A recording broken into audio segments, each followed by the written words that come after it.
everybody, and welcome to Savagely Delightful, a podcast exposing the schadenfreude nature in all of us. Each week, your co-hosts John and Chrissy will be coming at you with different stories of people making the kind of dumb mistakes that we all just love to hear about.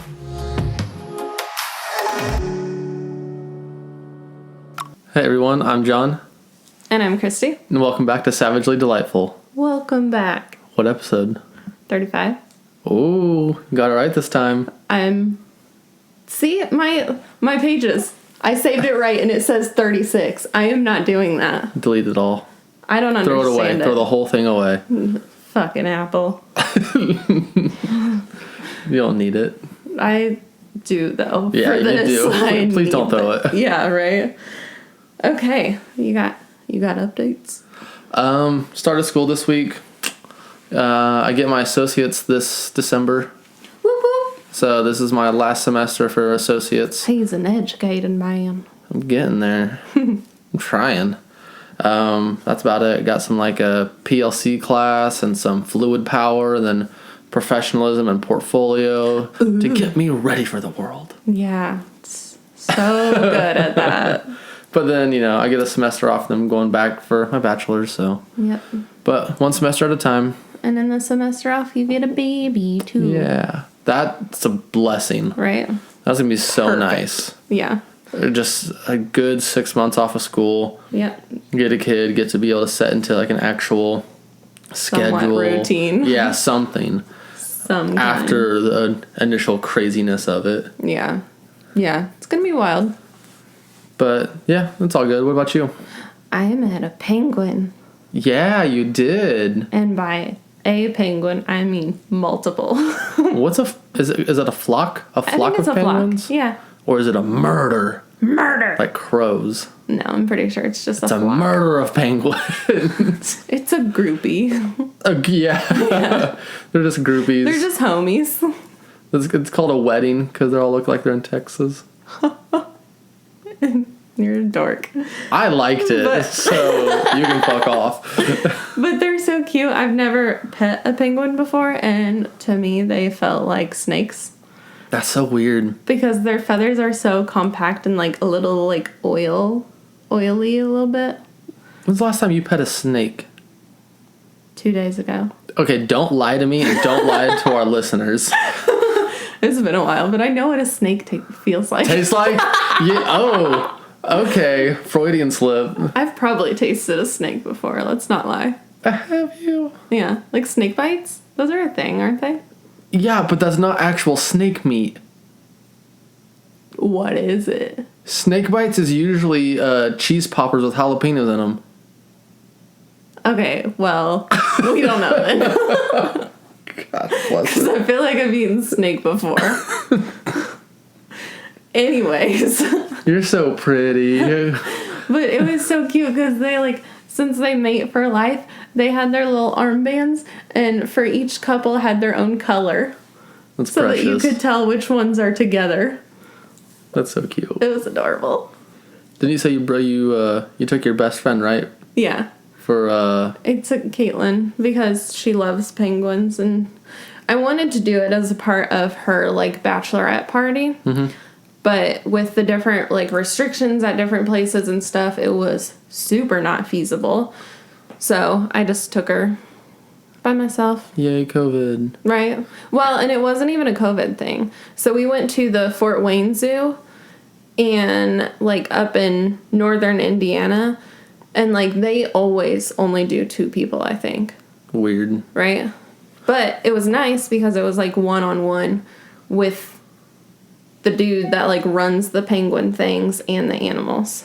You also said, this really weirded me out. You said that it was they were outside penguins. They liked the warm climate. Yeah, I didn't know that there was such a thing as African penguins. I didn't either. Right? I thought all penguins were cold penguins. Nope. Apparently not. Right? These Super guys live weird. in the sun. Right? Super weird. But yeah, so we got that done, and that was super fun, and now we've got Caitlin's wedding shower in 2 weeks, and then her bachelorette party. I've got all that stuff planned out too. Such fun. Right? One thing after another. Keep it rolling. Get shit done. Yeah. Gotta keep going. You ready for your stories? Yep. Okay. You gonna start us off? Yes, I will. My first story was submitted by DerpyEsper. DerpyEsper.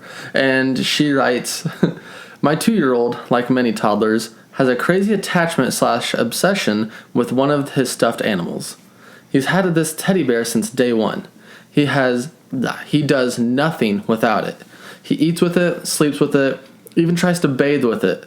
As a result, Bear Friend has seen better days and is rather fragrant despite multiple washes in the washing machine. Bear Friend. I hope that's his actual name. It's in quotes, so I hope so. I love it. Today, I decided that I would stand it no longer. Something had to be done. I waited until the dude was distracted and swiped the bear. I took my kitchen shears and cut the bear all along the back to remove the stuffing with the intent of washing it and then restuffing it and sewing it back up. At that exact moment that I was cutting open the bear, my toddler came into the room and saw me mutilating his best friend and promptly burst into tears. Aww. He ran out of the room and wouldn't even look at me. I have since repaired and returned his bear, but he's still giving me some serious side-eye. He can't ever look at you the same. No. I mean, duh, you Frankensteined his best friend. Right. Like, you most He was like, this bear is an imposter. Yeah. You most likely won't have to go through therapy for that, but don't hold your breath. We'll see. We don't know. That's a good 50-50 shot right there. But I'm also pretty sure that, like, all parents secretly start giving their kids toys away without them noticing once the parents think that they're too old for it. Like, one day they just kind of slip it away. Like, you don't need this anymore. Or, this is too old and rackety. Like, we're going to throw that away. I mean, I wouldn't think that with that bear, though. Because, like, I still have this little, like, stuffed dog that my parents gave me, like, way back in the day. And I still have that, like... I know a lot of people still have, like, one of their toys that was, like, their favorite. Yeah. Or whatever still. Yeah, probably not with this bear, but I know for a fact that my niece hasn't noticed her stuff coming over to our house. Oh, yeah. Has no idea, and we have, like, 2 trunks full. Yeah. Yeah. It's nice. It is nice. Well, because that way she has stuff to play with over here. And I know that it's a lot better for her than what we would have without that. Yeah, and our little... Without having a little one on the way. We don't have that kind of stuff. Yeah. No, we're waiting for the baby shower, and then we're going to get stuff after. Ugh, which stresses me out, because baby showers are normally, like, a month or 2 before the baby's expected. Let's have ours right now. Right? Right like, now. I need to know what I need to get. Everyone come over tomorrow. I know you're listening. Oh, God. Oh, God. Ready? So much stress. Okay, I am. Okay, so my first story is submitted by Will Pauer. Austin. Austin Will Pauer. And he says, my back's been hurting for a while now, so my doctor sent me to get an MRI done. I go to the place, get in the gown, and get into the MRI tube. I'm a big guy, so I'm effectively in the world's loudest coffin. So, between scan passes, I feel the need to fart. Nobody else in the room, so I let it fly. In modern MRI practice, usually a fan is placed at the end of the MRI tube because those things can get pretty hot inside. The fan then blew the fart right back towards my face, and my diet for the last couple of days has involved mostly eggs and spiced meats. Yay. He says, I may as well explain I'm changing up the way I eat, so there's less carbs, more protein, salads, etc. Good shit. It's pretty good going in, but I swear to Terry Funk, there's war crimes coming out of my ass on a regular basis. Yeah, protein farts aren't something to mess with. No, they're not. Nah. He says I'm gonna have UN inspectors banging on my door any day now. He says, I can't move. There's this terrible fart blowing right at me, and the next scan starts. For the next few minutes, I'm forced to marinate in my own ass blast. Jeez. He Dutch ovened himself. Yeah. And an MRI. Yeah, he literally Dutch ovened himself. He said 0 out of 10 would never fart in an MRI again. That's awesome. Which, like, it's a terrible idea. Obviously, now we know to fart in an MRI tube, but also in the shower. Oh, yeah. Or in a tanning bed. The heat expands gas further, and so that's why it makes it worse. Yeah. Yeah. Did not expect it from a tanning bed. Made that mistake before, and it like bakes the fart into your nose. Into your skin. Yeah. Yeah, gross. it's real bad. Speaking of MRIs, you guys should go look up why you shouldn't get an MRI while you're pregnant. No, an X-ray. Oh, it's an X-ray. An X-ray, yeah, an X-ray. Don't get an X-ray when you're pregnant because you can see the baby's face and it looks like a demon. It looks like a straight up alien is like inside you. It looks so wild. It's disgusting and what nightmares are made of. I showed Christy that and she freaked out on me. Right? Like there's not enough to freak out about. You're like, but look what it looks like. Yeah, look at this demon growing in your belly. Right? So you ready for my second one? I am. Our poor baby. Yeah. Oh yeah, it's screwed. So this one's submitted by Anonymous, and he says, so I don't know how to start this. I fart quite a bit. So Hey, another fart story. Two fart stories. Very mature. Two farters. I'd say a little more than the average person. I'm not sure if it's related to any medical issues because I've never had it checked out, to be honest. But after today's experience, I think I'll go see a doctor. Oh, God. Anyway, what I'm about to tell you happened this morning. I'm assuming it was caused by the delicious deep fried chicken and chips I had for dinner last night. Cue 8:45 a.m. My regular drop-off time for my 3-year-old to daycare. There's I already was about gonna say for the kids to the pool or something like that. at 9 a.m. Wink, wink. The kids to the pool, cutting some logs. Oh, gotcha. Yeah, sorry, that's where I thought it was going. Nope. Just dropping the kid off. Yep. Okay. There are already about 30 kids there at this point, and between 10 to 15 are eating food at these dining room tables. I'd say within a 5-meter squared area. I'm walking through the entrance to sign my daughter in and felt a fart coming on, but I'd done one early on the car and that was rank as hell, so I had to try and hold this one in. Now the front for the sake of the child. Yeah. Now the front desk lady is a talker. She's dragged on enough that even my farts seeped back into my body trying to get away from it all. Phew, we're safe. For now, anyway. Oh, God. The first thing my daughter wants is to open her lunchbox and see what she's got to eat. While I sit her at the table with all the other little devil's friends, I'm not too much for other people's friends, I can only tolerate so much. I feel that sudden fart piquing its interest again. Just so you know, I've got a good control over them when it comes to volume, so I felt confident letting out a silent but violent boy. Oh, God. Blame it on one of the kids, right? Easy. Now for the chaos. This was worse than what I let rip in the car. If I could rank it, it would probably be my top 5 worst smelts I've dealt. That's pretty bad. Rank it. Yeah. Was it rank? A kid I'm crouched down next to at the table yells out, "Ew," and starts coughing, and then threw up all over his lunchbox. Oh my God, he legitimately threw up?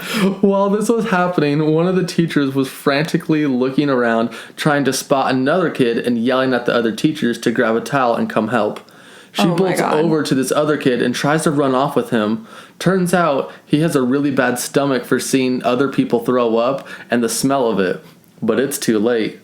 While she picks him up and runs off, he throws up down her back onto the floor. Oh, God. Because of all the noise, there's toddlers crying and teachers trying to defuse the situation, thinking one of them has shit their pants. What a chaotic scene. Then the final blow. This toddler comes zooming in to see what the fuss is all about and accidentally slips onto the puke, creating a slip and slide.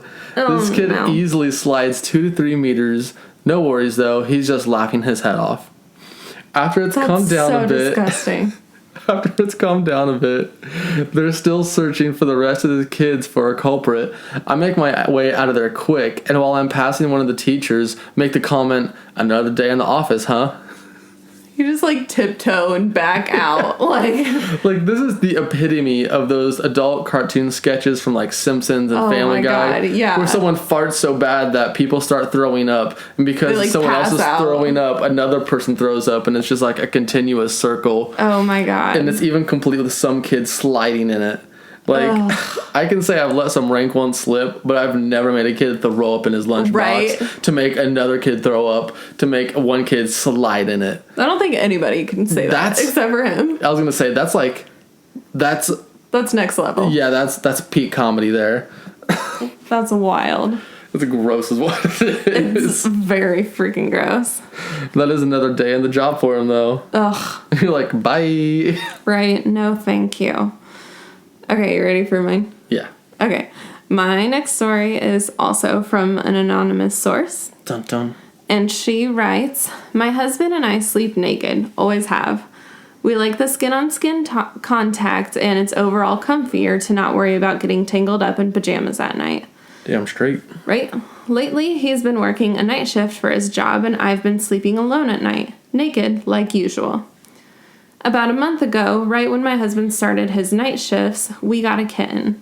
She's our first pet and everything we could have asked for. She's adorable, lively, and at times very crazy and sassy. She sleeps in our bed at night most of the time right above my head on my pillow because she likes my hair. Cats will suffocate you in your sleep. Oh yeah, they do not care.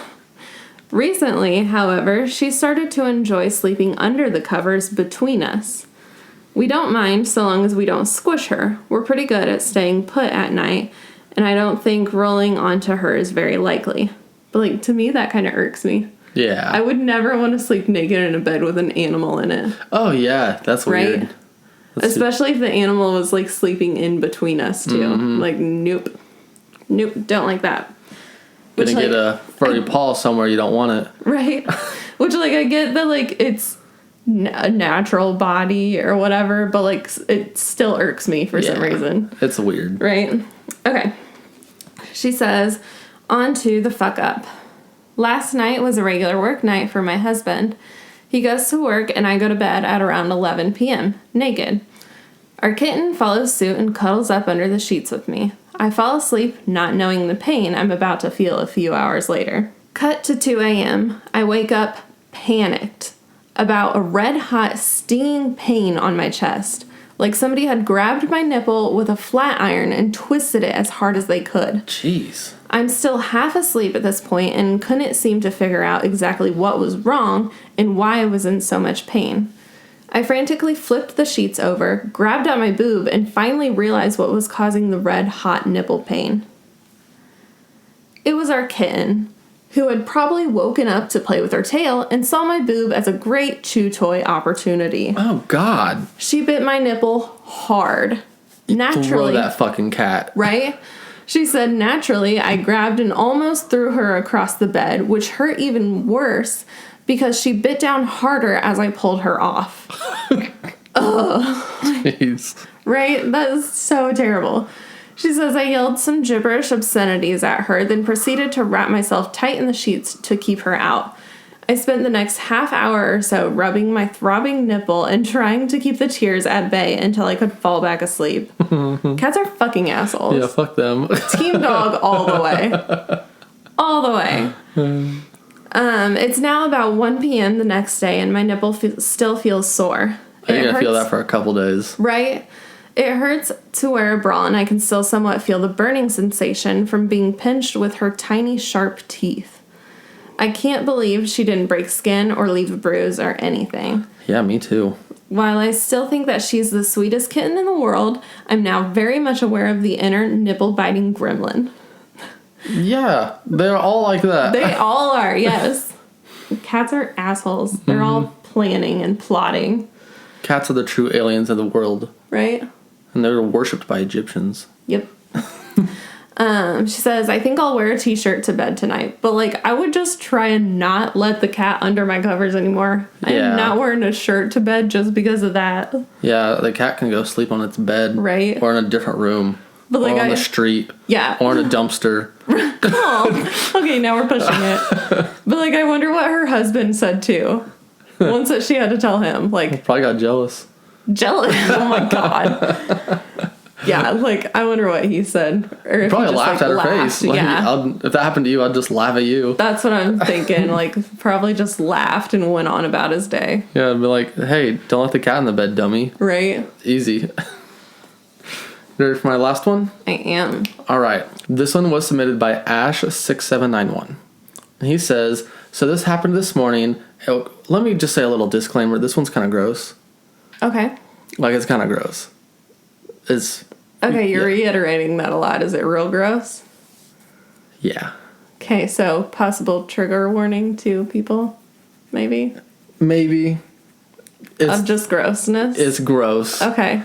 So, this happened this morning, and it completely ruined the moment, but me and the missus laughed about it at the time, so it's not the end of the world. At the time, did it change? That's my first question. No. Okay. No, it's still funny to them. Okay, good. He says, both kids were asleep, we were awake, so naturally our hands started to wander. After an amazing, sensually blowjob, I decided to return the favor by going down on her. It was all going well. I could tell she was close to enlightenment. Enlightenment. What a suave way of saying Right? that. This is, however, when I fucked up. Jeez. Oh, God. I suffer from horrendous hay fever at this time of year, and over the past few days, I've had a lot of very thick green mucus leaking from my nostrils as a result of this. Cute.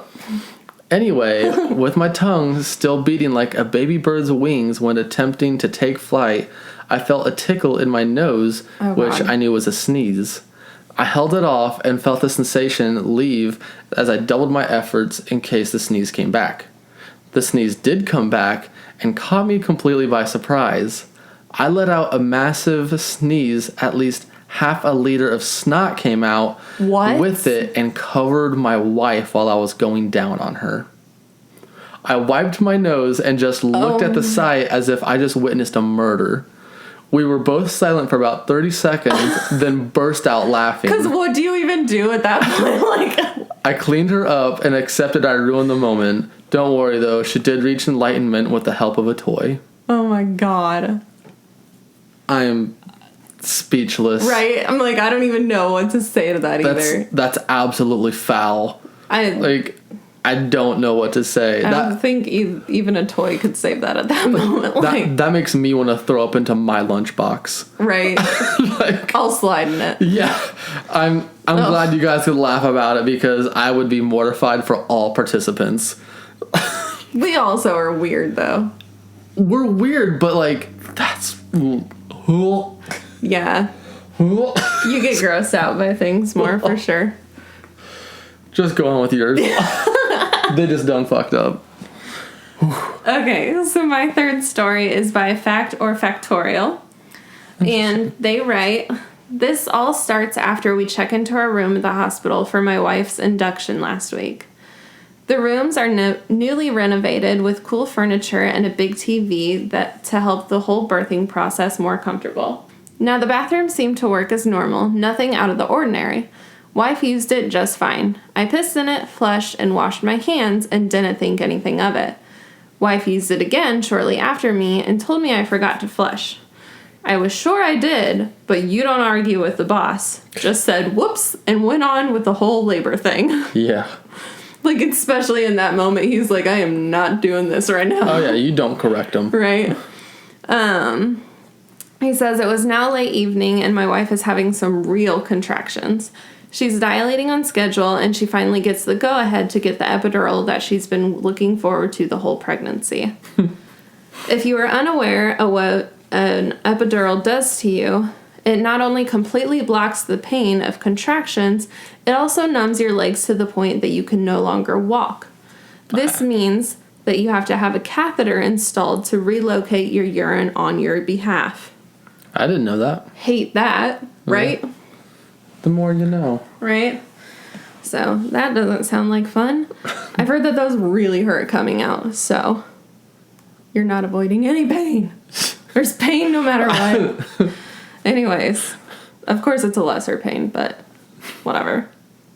You're just bitter. I am. I'm so scared. Okay. The night goes on, and the next time I take a piss, I notice that the toilet is properly clogged. Neither of us has had taken a shit in there, so it was pretty confusing as to what could have caused the clog. So we told the nurse next time she visited the room, and she put it in a work order that would be addressed the next morning. I was told to just use the bathroom in the hall because I didn't have the luxury of having my piss whisked away by the hospital staff. Around midnight, there is a shift change with the nurses.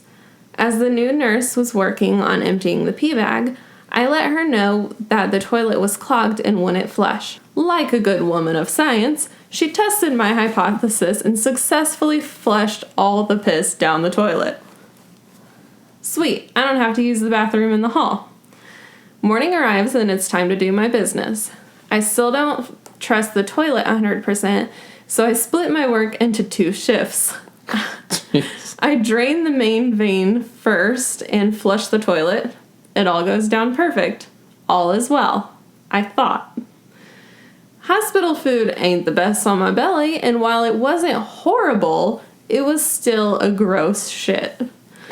A little nervous, I flush and my horrors come to life. That nasty soup climbs almost to the lip of the bowl and stops. Oh my God. Don't call it soup. That grosses me out so much. Somehow that makes it so much worse. He says, I just want to die, but being in a hospital, they would find me quickly with the dirty deed in clear view. I panic alone in the bathroom for 20 minutes watching the toilet drain agonizingly slow. It reaches to the point where I am confident another good flush will do the trick. Nope. This is when I hear the nurse come in and I have to face the consequences. I place a paper towel over the seat to make myself feel better and sheepishly let the nurse know the horrors that await the maintenance team whenever they arrive. Oh my God. 5 minutes later, this poor maintenance man has had his whole day ruined. God only knows the look on his face when he lifted that cute little paper towel covering my war crimes. The cute little paper towel. Yep. An hour goes by with this guy coming in and out with progressively larger equipment. Plunger, snake, bigger snake, fucking drills. I don't know at this point. He tells us that he'll be working on this for a while. This is when a team of nurses let us know that we have to change fucking rooms because I'm the stupid idiot who can't shit in the goddamn hallway bathroom like I was told. While his wife is in labor. Yeah. You're not helping the situation whatsoever. It says a few hours later, my wife gave birth to my perfect little son, and I could still hear them working on the bathroom next door. Should name him after the guy working on it. Dedicated. Yeah. He says hopefully that doesn't end up on our hospital bill. Which, like, can you imagine those charges if they wouldn't. did? I know they want it, but like, whew, that would be so expensive. Bill so much for more expensive. taking giant shit. You're right. Yeah. It reminds me of one of the stories from a couple episodes ago where the plumber came to the house and the guy flushed and it just covered that guy. I think that was 2 episodes ago. Oh, man. Yeah. They're used to it, but it still sucks. So funny. Such a shitty job. I just love that he tried in the other story, he tried the water too and was like, oh, good to go. Yeah. That was a good one. That was great. Okay, well, those are our stories. Do you have anything to add, John? Nope. Nothing off the top of my head. You guys know what to do. All of our handles on the outro. You can email us at savagellydelightful@gmail.com. We got the Patreon. We got the whole shebang. Pretty sure Twitter, Facebook, Instagram? Yep. Yeah.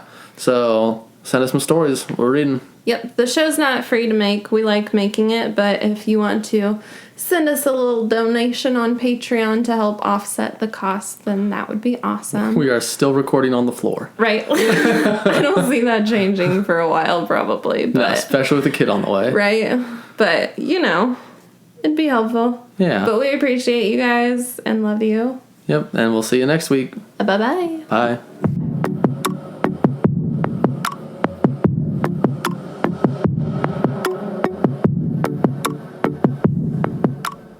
So, you may have made a mistake today, but at least you didn't mess up as badly as the people we discussed. If you did, we would love to hear about it, and we may even feature your story on an upcoming episode. You can find us online at www.savagelydelightful.buzzsprout.com, on Twitter at savage_delight, and on Instagram, Facebook, and YouTube at savagelydelightful. If you like what you heard today and you want to show your support, please consider donating to us on Patreon at patreon.com/savagelydelightful. Don't forget to like and subscribe so you don't miss future episode releases, and please consider leaving us a review so that it's easier for others to find our podcast. Thanks, bye!